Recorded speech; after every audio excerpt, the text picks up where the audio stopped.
啱啱行完明鎮，喺一個天橋底，有咁多大廈圍住你，慢慢咁樣喺一個咁嘅地方行一個明鎮呢，其實個感覺好好嘅，因為你會明白到原來只要你慢慢行，慢慢行，一條路進一條路出，其實人生可以好簡單嘅。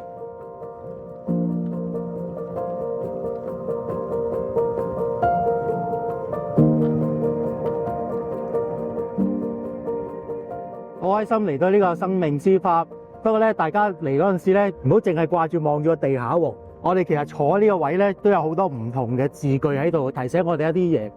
我揀咗我隔離呢一個咧，就係珍惜眼前人。其實我哋好多時好煩惱嘅時間咧，都係諗緊自己。但係如果你得閒可以諗一諗，其實你身邊入邊仲有好多你身邊關顧你嘅人，你愛嘅人咧，其實你嘅煩惱咧可以幫人分減一半嘅。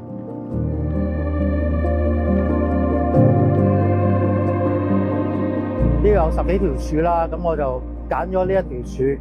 我自己係個心理學家，我好中意呢個心嘅字。呢個心咧，雖然係一個好簡單嘅字，但係你見到好似一個一畫，跟住有3點。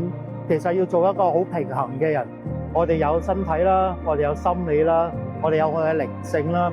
要做一個好平衡嘅人咧，我哋先至可以有一個心理嘅健康。希望大家有機會嚟到呢度，慢慢咁樣享受喺一個好繁榮嘅城市入邊嘅一種空間，咁我哋可以慢慢去愛上我哋嘅香港。